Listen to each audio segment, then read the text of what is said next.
Il y a quelques années, je me souviens qu'une guêpe m'a piqué, et j'ai sangloté comme un bébé pendant 5 minutes entières. Mais une piqûre de guêpe n'est rien comparé à la douleur atroce que certaines pauvres personnes ont subie. De l'opération des yeux sans anesthésie à une plante dont la piqûre peut te tourmenter pendant des années.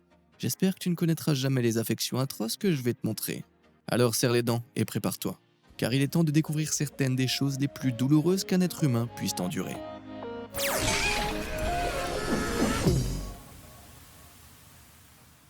Cailloux et gémissements. Soyons réalistes, faire pipi est généralement une sensation agréable, mais que se passerait-il si la prochaine fois que t'allais aux toilettes, tu devais extraire une charge de gros cailloux durs de tes régions nettes? Eh bien, ce n'est pas un cauchemar, mais une réalité terrifiante pour 6 sur 10 d'entre nous. On les appelle les calculs rénaux, et ils se forment, tu l'as deviné, à l'intérieur de tes reins.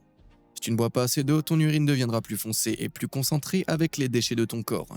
Si tu continues, le calcium et d'autres minéraux présents dans ton urine peuvent se cristalliser et se coller les uns aux autres. Ces formations cristallines sont des calculs rénaux, et une fois qu'ils sont à l'intérieur de ton corps, il est incroyablement douloureux de les en faire sortir. Eh bien qu'ils commencent dans tes reins, ils se déplacent à l'intérieur de toi et finissent par passer par l'urètre, un processus épuisant qui se termine pas lorsque les calculs atteignent ta vessie. Tu dois alors les évacuer en faisant pipi, ce qui peut être bien pire. Parfois cependant, les calculs ne se déplacent pas dans ton corps. Au lieu de cela, ils restent coincés à l'intérieur de ton rein et s'y accumulent, bloquant l'écoulement de l'urine et faisant gonfler le rein.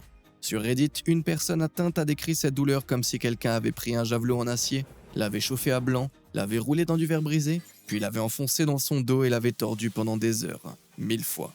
Et tu veux savoir ce qui est le plus fou ? Le record du monde du plus grand nombre de calculs rénaux retirés d'une personne est de 172 155. Heureusement, ils ont été opérés. S'ils avaient dû les évacuer naturellement, je ne pense pas qu'il resterait quoi que ce soit de leur trompe. Bon, je vais aller chercher un verre d'eau directement. Le Grievous Gympie. Le nom Gympie Gympie ressemble à un lutin magique amusant tiré d'un conte de fées que tu as lu quand t'étais enfant, n'est-ce pas? Malheureusement, ce n'est pas du tout le cas. Bien que la plante Gympie Gympie ressemble à une ortie tout à fait normale, cette terreur australienne possède une piqûre brutale qui peut durer des semaines, voire des mois, voire des années. De minuscules poils recouvrent la plante sur toute sa surface, et l'extrémité de chacun d'eux contient une puissante neurotoxine qui, si on la touche, se détache de la plante et se plante dans la peau, provoquant une douleur intense et durable. Au début, tu ressens une brûlure. Celle-ci s'aggrave de plus en plus pendant environ une demi-heure, puis peut durer quelques heures à plusieurs jours d'agonie sans sommeil. Et si tu n'as vraiment pas de chance, ça peut durer beaucoup plus longtemps. Ernie Ryder, un forestier australien, l'a appris à ses dépens. Un jour de 1963, Ernie travaillait dans le feuillage lorsqu'il a fait une grosse erreur. Il s'est approché trop près du Gympie Gympie. Et ne t'approche jamais trop près du Gympie Gympie, même si c'est bizarrement amusant à dire. Ernie s'est tenu sur la plante par accident, et lorsqu'il a retiré son pied, la branche a pivoté vers le haut et l'a frappé au visage et au torse. Instantanément, une douleur brûlante et fulgurante, 10 fois pire que tout ce qu'il avait jamais ressenti, a explosé dans tout son corps. C'était insupportable. Ernie n'a pas pu travailler ni dormir pendant 2 jours, et après s'être enfin reposé, l'agonie s'est prolongée pendant une quinzaine de jours. Même après cela, la douleur ne s'est pas arrêtée complètement. En fait, la piqûre a persisté pendant 2 années entières, revenant chaque fois qu'il prenait une douche froide. Bon sang, les douches froides sont déjà assez torturantes sans une piqûre de douleur punitive. Le Gympie Gympie semble assez douloureux, n'est-ce pas? Mais tu sais ce qui serait encore plus douloureux? Rater toutes les vidéos passionnantes et instructives que j'ai prévues. Alors appuie-moi sur les boutons j'aime et s'abonner ci-dessous pour ne plus jamais rien rater. Bon, où est-ce qu'on en était? Œil à souder. Tu connais cette sensation de démangeaison et d'inconfort lorsque tu as un cil coincé dans ton œil? C'est horrible, n'est-ce pas? Maintenant imagine ça, mais en 1 million de fois pire. L'utilisateur de Reddit SmartAsGuy était plombier, lorsqu'un jour lui et son patron étaient en train de souder les tuyaux en cuivre pour un client. SmartAsGuy maintenait les tuyaux droits à l'aide d'une clé, tandis que son patron utilisait un chalumeau pour appliquer la soudure. Et il s'est avéré que son patron n'était pas si malin que ça. Après avoir fait fondre de la soudure sur le tuyau avec son chalumeau, le patron a remarqué qu'un coude s'était formé. Prenant son marteau, il a frappé le tuyau pour le corriger. Et dès qu'il l'a fait, une perle de soudure chaude et fondue s'est envolée en direction de SmartAsGuy, qui n'a pas eu le temps de réagir. La soudure s'est enfoncée dans son œil et a transpercé sa pupille. La douleur immédiate, chauffée à blanc, était très forte. Mais pendant les jours qui ont suivi, il lui était douloureux de cligner des yeux, de garder l'œil ouvert et de le garder fermé en fait. La soudure avait brûlé un trou dentelé dans sa cornée, la couche externe transparente à l'avant de l'œil. Heureusement pour lui, il s'en est sorti avec une vue intacte et, chose plutôt incroyable, la blessure a guéri d'elle-même en moins d'1 semaine. Quant à son patron, eh bien je doute qu'il se soit jamais revu les yeux dans les yeux. Goût rageusement douloureux. L'arthrite est un type de douleur articulaire généralement associé à la vieillesse. Cependant, il existe une forme débilitante que tu peux contracter quel que soit ton âge. Et c'est l'une des pires en termes de douleur, la goutte. La goutte est une inflammation brutale et lancinante des articulations qui survient lorsque tu consommes trop de viande rouge, d'alcool ou d'encas sucré. Tous ces aliments contiennent des purines, qui sont des composés chimiques courants. Lorsque ton corps décompose des purines, il produit de l'acide urique dans ton sang. Si tu consommes beaucoup d'aliments riches en purines, tu produiras beaucoup d'acide urique, ce qui entraînera la formation de cristaux d'urètre tranchants qui s'accumuleront dans tes articulations. La goutte se manifeste le plus souvent dans les articulations du gros orteil parce que l'acide urique est sensible au changement de température. Ce n'est qu'à des températures plus fraîches que l'acide urique se transforme en cristaux, et comme l'orteil est le plus éloigné du cœur, c'est aussi la partie la plus froide du corps. Donc oui, si tu as la goutte, ça signifie que tu as littéralement des centaines de minuscules cristaux durs et tranchants, comme des rasoirs qui s'accumulent à l'intérieur de tes articulations, qui frottent contre ta chair et la font gonfler de façon aggravante. C'est atrocement douloureux parce que les zones touchées deviennent également hypersensibles, ce qui signifie que tu peux te rouler dans ton lit pendant des heures en essayant de te mettre à l'aise, arriver finalement à une bonne position, et puis bam, une légère brise venant de ta fenêtre suffira à envoyer à nouveau une douleur brûlante à travers tes articulations. Et si une brise peut être aussi douloureuse, imagine ce que c'est de presser la zone sensible, ou encore une fois, ne le fais pas. Historiquement, cette maladie était connue sous le nom de maladie des rois, parce que seuls les plus riches pouvaient se permettre d'abuser suffisamment pour l'attraper. Cette association avec la richesse a en fait un symbole de statut parmi l'aristocratie de l'Europe du XVIIIe siècle, qui soignait ses gros orteils avec un air de supériorité. Imagine que tu essayes d'impressionner un rendez-vous galant en sortant ton pied engorgé et dégoûtant. Bon sang, je suis né au mauvais siècle. Le faucon haineux. Tu te souviens que j'ai dit tout à l'heure que je pleurais après avoir été piqué par une guêpe ? Eh bien, je me mettrais probablement à pleurer rien qu'à la vue de l'insecte douloureux que tu t'apprêtes à voir. Cette bête est la guêpe Tarantula hawk, et elle a un dard si redoutable que les tarentules la fuient, effrayées à l'idée d'être paralysées et tuées. Les guêpes atteignent une longueur de 4,5 pouces, et les dards eux-mêmes peuvent atteindre une longueur terrifiante de 7 mm, soit plus de 2,5 fois la longueur d'une guêpe ordinaire. On t'a peut-être toujours dit que c'est pas la taille qui compte, mais cette fois, c'est bel et bien le cas. En effet, si tu as la malchance d'être piqué par l'une de ces choses, l'expert en insectes Justino Schmidt affirme que la seule réaction appropriée est de s'allonger et de crier. Et Schmidt vaut la peine d'être écouté. Il a créé son propre indice de douleur, classant 83 insectes différents en fonction de la douleur de leur piqûre, le tout basé sur son expérience personnelle. Tu peux penser que Schmidt est fou, mais le roi de la piqûre connaît son sujet. Une seule piqûre libère une grande quantité de venin qui n'est pas mortel pour l'homme, mais qui produit une douleur aveuglante, féroce et électrisante. Cela semble déjà assez grave sur ta main ou autre, mais imagine-le sur ton œil. Heureusement, ces piqûres d'insectes dans les yeux sont plutôt rares et cette guêpe n'est pas si agressive. De plus, tu te fais piquer, la douleur intense ne dure que 5 minutes, mais ces 5 minutes seront sacrément longues. En fait, Schmidt ne considère qu'une seule piqûre d'insecte comme plus douloureuse que celle de la Tarantula hawk. Et tu devras rester dans les parages si tu veux savoir de quoi il s'agit. Une question clé. S'il y a une douleur choquante à laquelle chacun d'entre nous peut s'identifier, c'est bien celle de marcher sur un Lego pieds nus. Oui, c'est un peu cliché, mais c'est parce que c'est vrai. Mais ce qui est pire que de marcher sur un Lego, c'est de marcher sur une clé de voiture verticale. Ou du moins, c'est ce que ce pauvre gars te dirait probablement. Ouais, j'ai aucune idée de la façon dont ça a pu se produire, mais je sais que ça a dû faire bien mal. Genre, très mal. La raison pour laquelle marcher sur à peu près n'importe quoi est si douloureux, c'est que la plante de nos pieds contient une tonne absolue de terminaisons nerveuses, ce qui la rend super sensible. À titre de comparaison, chacune de nos paumes a environ 17 000 terminaisons nerveuses, alors que la plante de nos pieds peut en avoir jusqu'à 200 000. Ça semble être un défaut assez important si on considère que nous marchons littéralement sur nos pieds, n'est-ce pas ? Cependant, les scientifiques pensent que nous avons évolué de cette façon pour pouvoir sentir ce sur quoi nous marchons avec suffisamment de sensibilité pour adapter notre style de marche.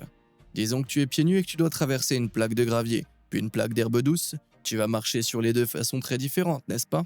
Eh bien, sans pieds sensibles, tu ne sentirais pas la différence et tu risquerais davantage de te blesser. Quelle catastrophe ce serait ?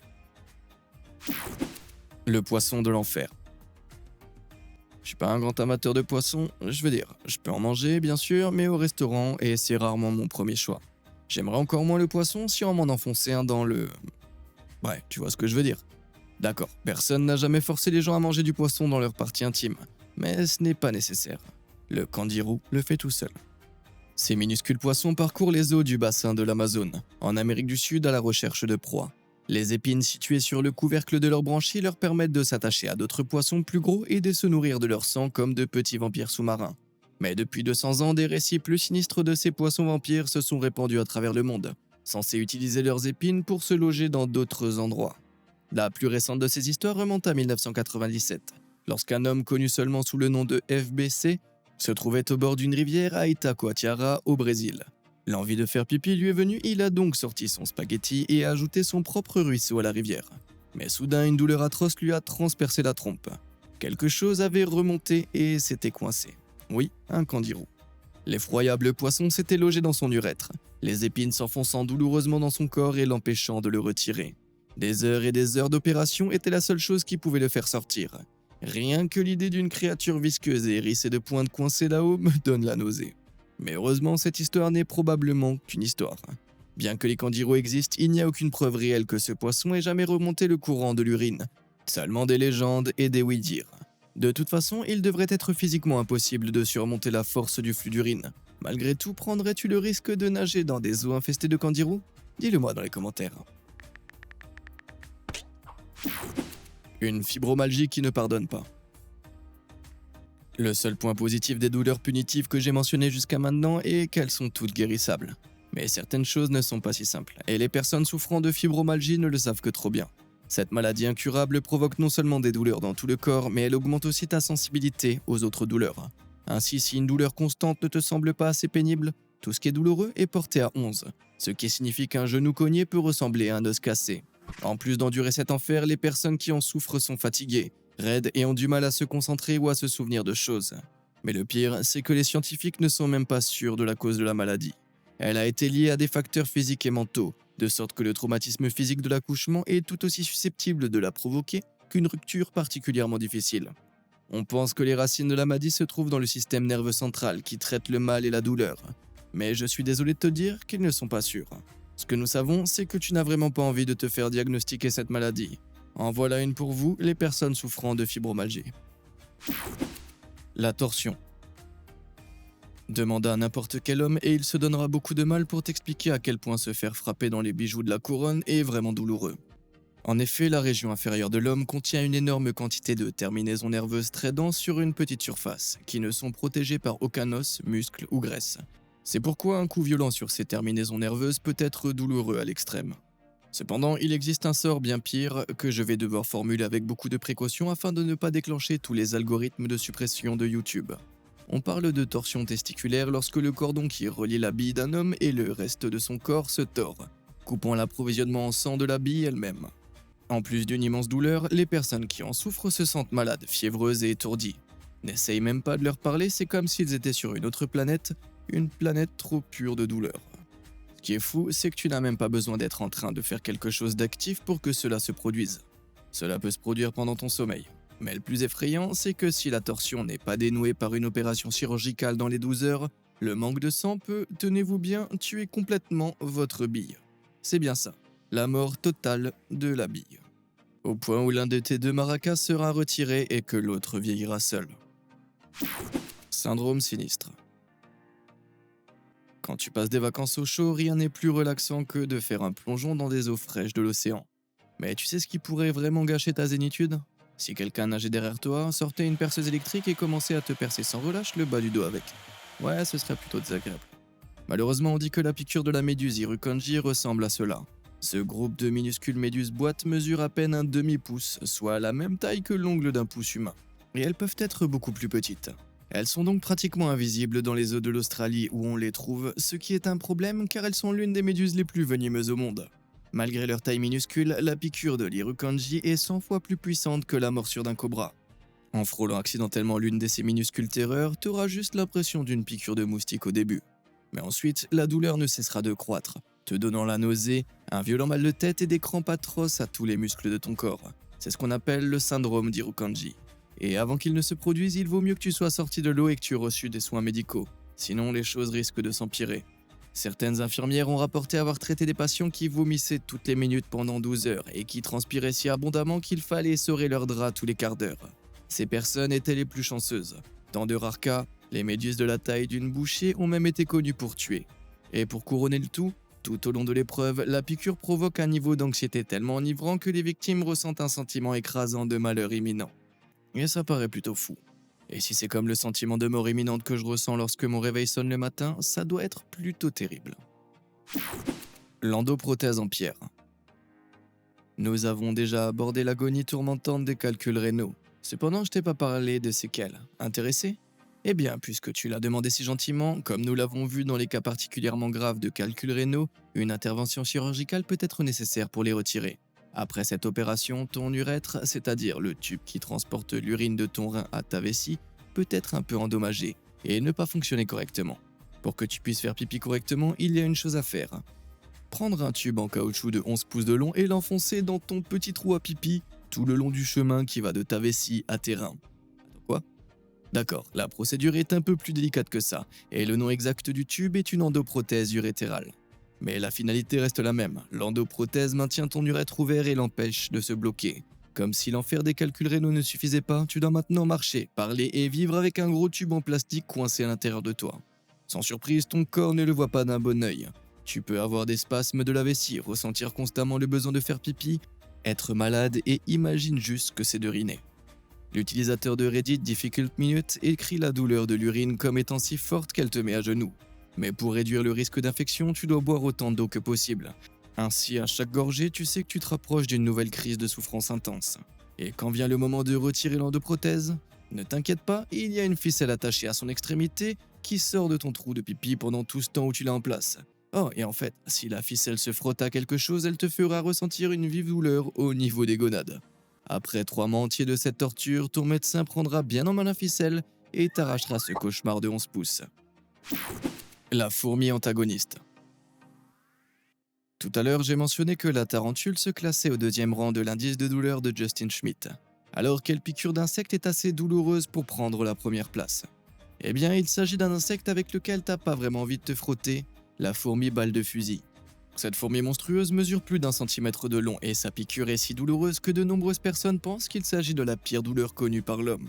Schmidt a décrit la piqûre de cette fourmi sur son pied comme marcher sur des charbons de bois enflammés avec un clou de 3 pouces enfoncé dans le talon. Non seulement ça, mais la douleur peut durer toute une journée, se manifestant par vagues d'agonie. Et si tu te fais piquer en te promenant dans les forêts tropicales d'Amérique centrale et d'Amérique du Sud, où vivent ces monstres, il est peu probable que tu ne sois piqué qu'une seule fois. En effet, après avoir piqué, la fourmi libère des substances chimiques qui incitent d'autres fourmis à piquer leur cible à plusieurs reprises. Les fourmis t'injectent de la ponératoxine, qui en plus de déclencher une douleur atroce, peut également provoquer une paralysie temporaire, de la fièvre et un rythme cardiaque irrégulier. Mais au moins, ce n'est pas fatal. Une tribu indigène du Brésil, les Sateremawe, utilise les fourmis dans un rituel de passage à l'âge adulte. À l'âge de 13 ans, les enfants de la tribu doivent mettre leurs mains dans des gants remplis de ces insectes furieux et piquants pendant 10 minutes. L'humoriste australien Hamish Blake a essayé d'accomplir le rituel, mais la douleur était si intense qu'il s'est évanoui et a dû être hospitalisé. Heureusement, il s'en est sorti avec rien de plus grave qu'une main enflée. En revanche, il a laissé sa dignité assez jeune de 13 ans. Chirurgie du strabisme. Il va sans dire que disposer d'une machine à remonter le temps serait assez délirant. Il y a cependant des moments de l'histoire que je ne voudrais vraiment pas revoir, comme les opérations des yeux de l'Angleterre du XVIIIe siècle. À l'époque, la science médicale était beaucoup plus rudimentaire. Avant que l'anesthésie ne devienne monnaie courante, les chirurgiens pratiquaient des interventions complexes et souvent éprouvantes sans donner d'analgésique aux patients. De plus, l'opération se déroulait dans une salle d'opération, sous les yeux d'un public curieux. Les gens étaient donc terrifiés par la chirurgie, et à juste titre. Or, le chirurgien anglais John Taylor a été le premier à essayer de corriger l'amblyopie, une maladie infantile également connue sous le nom d'œil paresseux, où la vision ne se développe pas correctement dans un œil. Aujourd'hui, la plupart des cas sont traités en plaçant un cache-œil sur le bon œil, ce qui oblige l'œil le plus faible à se développer. Mais les méthodes de Taylor étaient tout simplement horribles. Taylor allongeait le patient sur la table d'opération, forçait son mauvais œil à s'ouvrir à l'aide d'un petit outil métallique et prenait une paire de ciseaux chirurgicaux.